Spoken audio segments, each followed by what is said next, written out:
서상목 칼럼 균형 시대는 우리 사회의 다양한 현안과 문제를 냉철한 머리, 그러나 뜨거운 가슴으로 균형 있게 탐구해 보고자 합니다.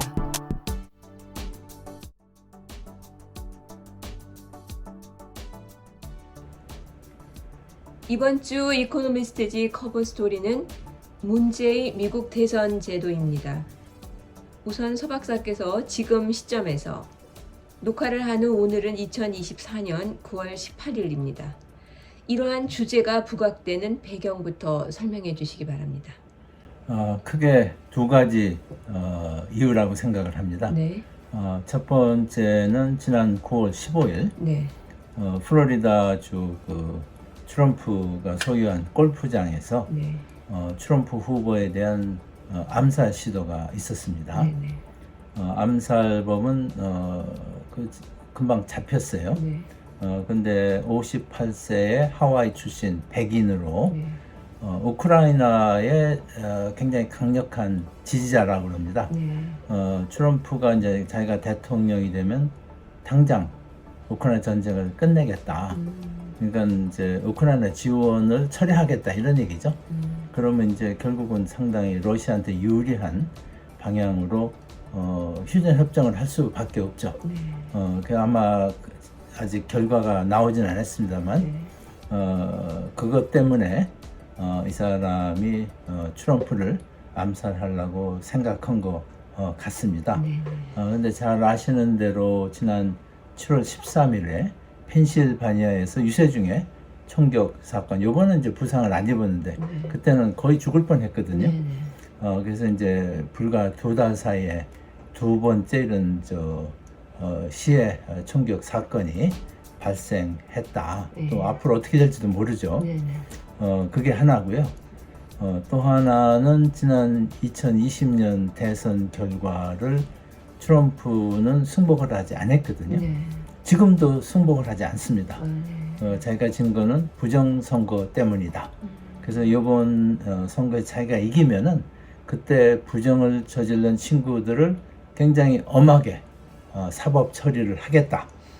이렇게 이야기를 하고 있습니다. 그렇군요. 그리고 이제 이번도 자기가 만약에 진다 그러면은 지금 각종 이제 법적인 조치를 취하고요. 예전에도 폭동이 났지 않습니까? 네, 네. 국회의사당 앞에서 그런 것도 이제 충분히 예상이 되기 때문에 지금 이런 미국 대선 제도가 이거 문제가 상당히 있는 거 아니냐 네. 이런 이제 여론이 많고요. 네. 그거를 이번 주 에코노미스트가 커버 스토리로 다뤘다 이렇게 생각을 합니다. 네, 그렇군요. 그러면 이번에는 이 이코노미스트지가 지적하는 미국의 지금 말씀하신 대로 문제가 될 수 있는 대선 제도의 문제점은 무엇인지 좀 말씀해 주시죠. 우선 이제 대통령제가 첫 번째 기본적인 이유가 되겠습니다. 네네. 대통령제는 모든 권한이 대통령한테 집중이 되죠. 네. 근데 이제 미국이 소위 그 건국 아버지라고 그러죠. 파운딩 네. 파더. 이분들이 이제 대통령제를 선택한 것은 이분들은 이제 영국으로부터 완전히 독립하기를 원했습니다. 그렇죠. 예, 예. 지금 카나다나 뭐 호주나 뉴질랜드는 연방에 들어있거든요. 네. 왕을 상징적으로 국가 원수를 이렇게 이제 모십니다. 이제 미국 사람들은 그게 싫다 이거예요. 네. 그래서 이제 수상과 왕의 역할을 동시에 수행할 수 있는 대통령제를 선택을 한 겁니다. 그렇게 하면서 그러니까 대통령이 잘못하면 이제 황제가 되게 생겼거든요. 그래서 그걸 견제하기 위해서 소위 그 연방주의, 그 주의 권한이 굉장히 강합니다. 네. 그래서 우리나라의 경우는 법에 명시되지 않으면은 이게 전부 다 중앙정부 권한이거든요. 그런데 미국은 그 반대입니다. 법에 이게 이제 중앙정부 권한이라고 명시되지 않으면 이게 전부 다 주의 권한입니다. 주정부의. 네.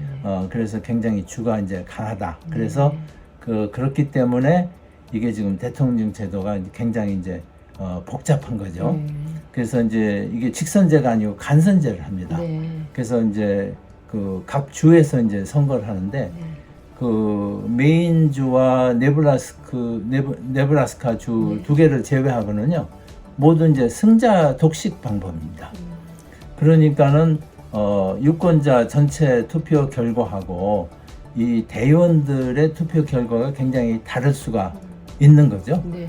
그래서 이제 제가 이제 기억하는 게 두 번 있었는데요. 네. 지난 2016년에 트럼프가 이겼죠. 그 상대방 민주당 후보가 힐러리였습니다. 네. 근데 다들 그때 이제 힐러리가 이긴다고 생각하죠. 여론조사가 나왔어요. 그런데 우리가 이제 유권자 투표에서는 힐러리가 280만 표나 이겼습니다. 네. 그런데 대의원 투표에서는 67표를 졌어요. 예.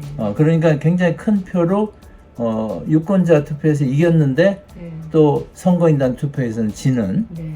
그러고 이제 2000년대도 이제 비슷한 경우가 발생했습니다. 그때는 이제 엘 고어가 민주당 후보였고요. 그리고 조지 부시 주니어 아들 부시 대통령이죠. 네. 네. 이분이 이제 공화당 후보였는데 예. 그때도 고어가 54만 표를 유권자 표에서는 이겼습니다. 네. 근데 대의원 투표에서는 불과 5표 차이로 졌어요. 근데 그것도 그냥 승복을 하더라고요. 예. 그러니까 이게 이제 두 분 다 뭡니까? 민주당 후보잖아요. 그래서 이제 왜 이런 이유가 결과가 나오면은 민주당은 대도시에서 강합니다. 네. 그런데 이제 공화당은 이제 농촌 지역에서 강하거든요. 예. 그러니까는 이제 뉴욕이나 캘리포니아 이런 대도시에 표를 많이 따도요.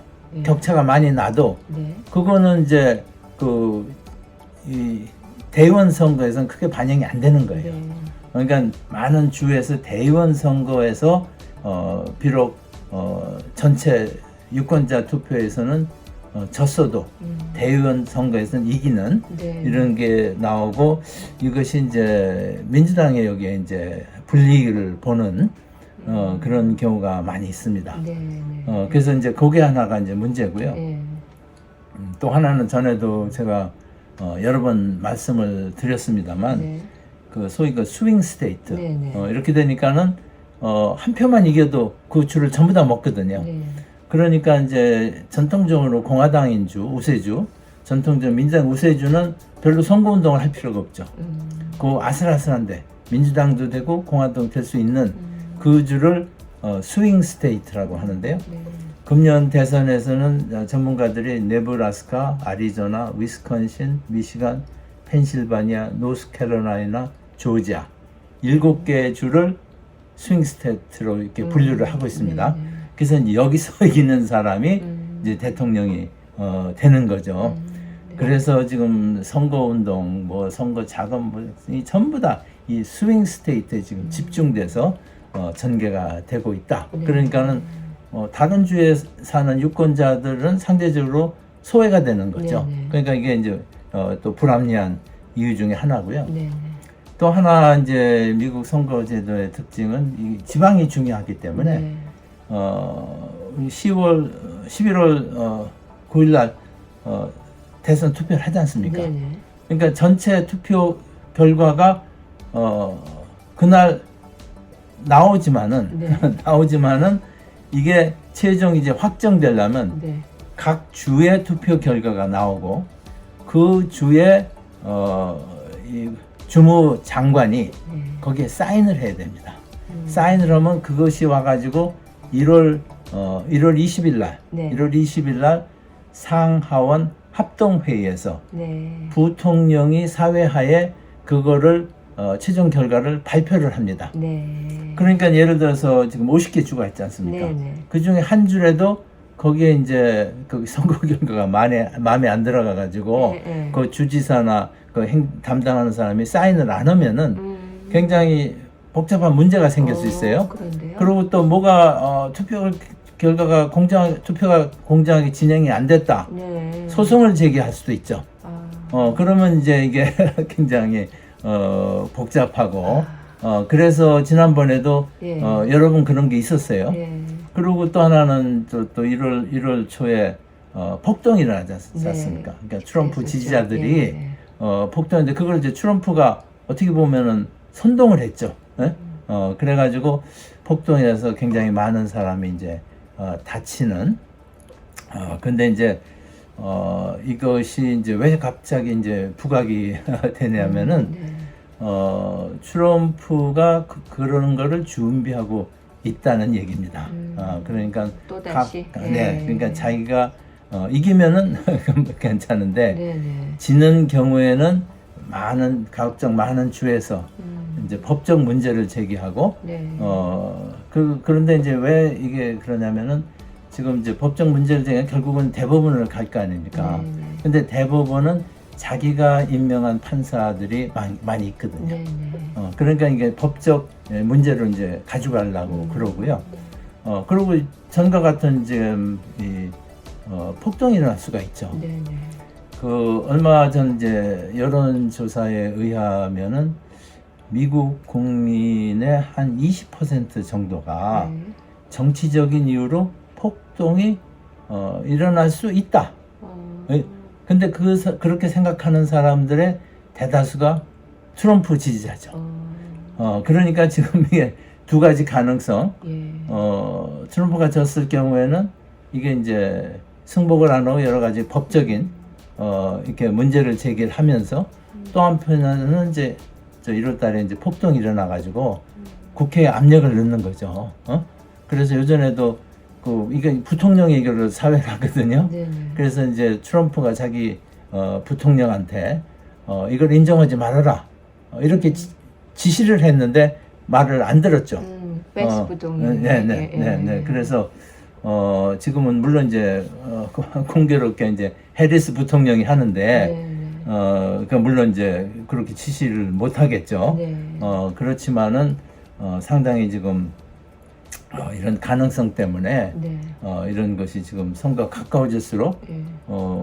에코노미스트만이 아니고 네. 많은 이제 미국의 뉴욕 타임스라든지 뭐 CNN이라든지 네. 이런 주요 언론들이 이 문제를 자꾸 이제 부각을 시키는데요. 네, 네. 2020년에 그 투표 결과를 보면 아슬하지도 않았습니다. 네, 네. 이 대의원에서는 바이든이 306명, 네. 트럼프가 232명, 그러니까 대의원이 74명이나 표가 차이가 났어요. 네. 그리고 이제 유권자 투표는 바이든이 이제 트럼프보다 700만 표를 더 많이 얻었습니다. 네, 네. 그러니까 유권자 투표나 대의원 투표에서 굉장히 큰 차로 이겼는데도 불구하고 네. 승복을 안 했거든요. 예. 그런데 지금은 굉장히 그 선거가 이거보다 만약에 해리스가 이기더라도 네, 네. 이거보다 작게 이길 가능성이 많습니다. 네, 네. 그러면 뭐 더더욱 선거 후에 굉장히 이제 혼란이 예. 일어날 가능성이 많다 이렇게 생각을 합니다. 말씀하신 대로 상당히 거칠어지고 있다는 생각이 듭니다. 그럼 이번에는 이제 토론에 대한 얘기를 좀 나누고 싶은데요. 지난 9월 10일 그 해리스 민주당 후보와 그 트럼프 공화당 후보 간의 TV 토론이 있었는데요. 이를 지켜본 소감과 더불어 이번 토론이 대선 결과에 미치는 영향에 대해서는 어떻게 생각을 하십니까? 전에 이제 그 바이든하고 트럼프하고 TV 토론이 있지 네. 않습니까? 그거를 본 이제 바이든 지지자들이 아이고 큰일 났다. 네네. 이건 이제 확실히 졌거든요. 그랬죠. 네. 그래서 그때부터 이제 바이든 사퇴론이 나오는 부각이 거죠. 되면서 네. 예, 예. 그래서 이제 이게 TV 토론이 굉장히 중요합니다. 네. 그리고 이번에는 한 번밖에 없을 것 같아요. 네. 그래서 근데 요거는 뭐 저만이 아니고 네. 이것을 지켜본 모든 사람들이 해리스가 완승을 했다. 예. 완승을 했다. 이렇게 평가를 하고 있습니다. 네네. 요즘에 꼭 반대죠. 예. 그래서 그 토론 직후 불과 뭐 한두 시간 사이에 CNN이 여론조사를 했어요. 네. 그 결과가 이제 63%가 해리스 승리, 37%가 트럼프 승리 이렇게 나오고요. 다른 이제 여론조사도 비슷하게 나왔습니다. 유거브라는 이제 여론조사 전문기관인데 네. 54% 해리스 승리, 31%가 트럼프 승리. 심지어는 이제 민주당 여론조사는 56% 해리스 승리, 28% 트럼프 승리인데 네. 공화당 여론조사도 네. 55% 해리스 승리, 43% 트럼프 승리. 공화당조차도. 네, 네. 예. 그러니까는 뭐 여기는 이견이 없습니다. 네. 이견이 없는데 근데 이제 그 놀라운 거는 트럼프가 자기가 보고받은 여론조사 결과는 92대 7로 자기가 압도적으로 이겼다. 네. 이렇게 이제 주장을 해요. 네네. 그러면서 내가 압도적으로 이겼기 때문에 더 네네. 이상 TV 토론 내가 할 이유가 없다. 그러고 이제 자기가 이제 TV 토론을 이제 안 하겠다고 네네. 그래. 해리스는 한번 더 해도 좋다. 네. 더 했으면 좋겠다. 예. 이렇게 얘기를 하는데요. 예.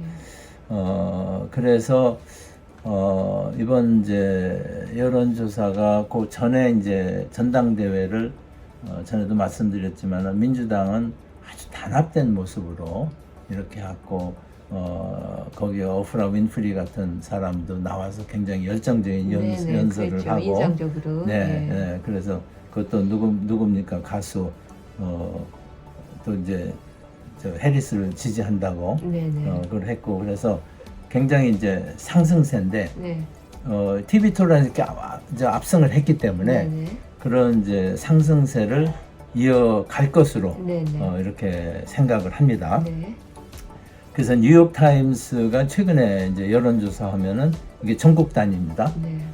트럼프가 49%, 해리스가 49%, 그리고 트럼프가 46%, 그러니까 네. 한 3% 정도 앞서는 것으로 네. 그렇게 많은 건 아니죠. 그래서 그래서 이게 이번이 해리스가 이기더라도 절대 큰 표 차이로는 이기지 않을 거다. 예. 지금은 그렇게 예상을 합니다. 네네. 근데 뉴욕 타임스가 소위 아까 그 스윙 스테이트에서 네네. 여론조사를 한 게 있는데요. 네. 조지아와 아리조나는 같은 걸로 이렇게 나오고 있어요. 같네요. 그리고 네. 노스캐롤라이나는 해리스가 1% 앞서고 네. 펜실바니아 굉장히 중요한 거죠. 네. 이게 여기 이제 이게 굉장히 여기 상대적으로 저 대의원 수가 많거든요. 근데 이것도 1% 앞서는 걸로 나옵니다. 그리고 미시간도 1%, 예. 네바다는 2%, 네. 위스콘신 3%. 네. 미네소타는 이제 부통령이 여기 출신이니까 거기는 한 6% 앞서는 걸로 네. 나오네요. 네. 버지니아는 스윙 스테이트가 아닌데 여기는 한 7%. 네네.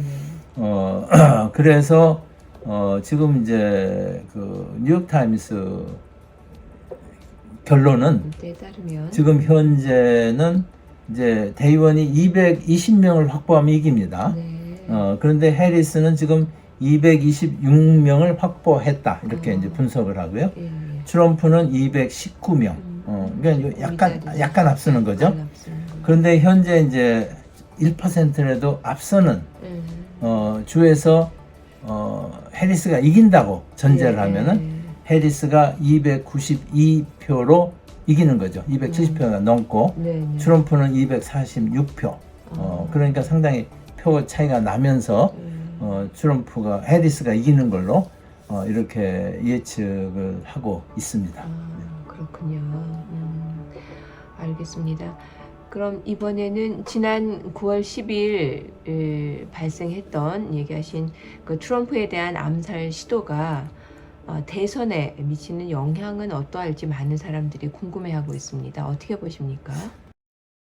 이거는 아직은 이제 평가하기 조금 이른 것 같아요. 이르다. 아이고 며칠 안 됐기 때문에. 그런데 이제 재미있는 사실은 네네. 트럼프가 이거를 굉장히 이제 노골적으로 자기 이제 정치적인 목적 달성을 하려고 그럽니다. 네네. 그래서 이렇게 나한테 2번이나 암살 시도가 있는 거는 바이든하고 해리스가 네네. 자기를 매도하기 나쁜 사람으로 매도하기 때문에 암살자들한테 동기부여를 했다 이런 얘기죠. 그러니까 이게 책임이 예. 바이든과 해리스한테 있다. 예. 이렇게 얘기를 합니다. 네네. 영어로는 he acted 이번 암살자가 예. 바이든과 해리스의 말에 따라서 행동을 했다. 이렇게 얘기를 해요. 네. 그러고 이제 그 제이디 밴스 부통령 후보는 하나 더 가가지고 왜 우리 후보한테만 암살 시도가 있고 해리스한테는 암살 시도가 없느냐? 네. 마치 얘네들 공평하게 해리스한테도 암살 시도 해야 되지 않느냐? 이런 거를 암시하는 발언을 하고 있어요 지금. 과격하다 보니 그러니까 그런 이거는 이- 내가 보기엔 네. 도가 지나치죠. 네. 그래서 내가 보기 그래서 지금 아직 이게 이제 어떻게 될지 이게 이제 역풍이 불 수도 있죠. 아니 어떻게 이런 얘기를 하느냐. 해리스한테도 암살 시도를 하라 이런 간접적인 종용하는 것 같거든요. 그리고 사실 인신 공격은 트럼프가 훨씬 더 세게 많이 하거든요. 그러니까는 선거하면 상대방 약점을 자꾸 지적하는데 네. 그래서 내가 암살 대상이 됐다 이렇게 이제 공개적으로 얘기하는 건 전 처음 들었어요. 네.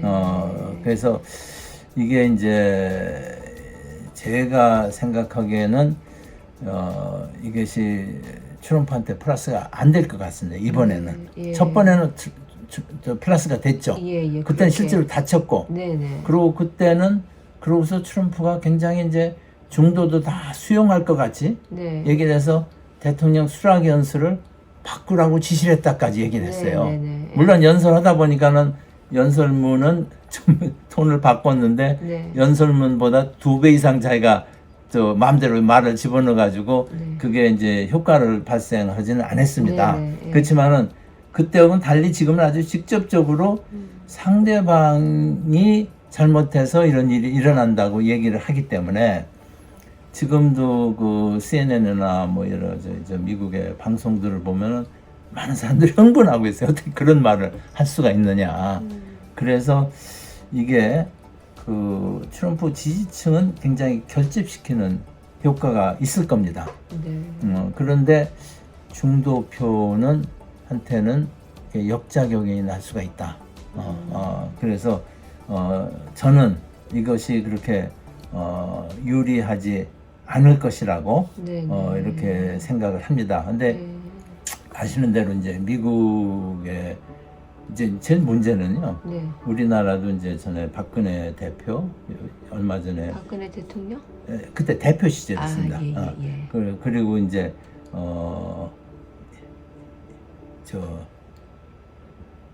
그 이재명 네네. 대표에 대해서 예. 칼부림 사건이 있었지 않습니까? 네네, 그랬죠. 근데 우리는 총이었기 때문에 아. 그게 이제 그걸로 끝나는 미국은 이제 아무나 총을 가질 수가 있잖아요. 그렇죠. 그래서 미국이 역사적으로 보면 벌써 4명의 대통령이 저격을 당해서 죽었습니다. 네네. 제일 유명한 게 아브라함 링컨이죠. 그래. 1865년. 네네. 그다음에 1963 존 F 케네디 네. 대통령이고요. 그리고 저도 이제 기억이 나는데 1980년 레이건 대통령이 실제 가슴에 총을 맞았어요. 네네. 그 굉장히 고령에. 네. 그래서 이제 다행히 수술해서 이제 돌아가진 않으셨는데. 네. 그래서 이 미국의 이 정치 테러 상당히 문제다. 네. 저는 그렇게 생각을 하는데 이게 이제 마지막 지금 한 40 며칠 남았는데요.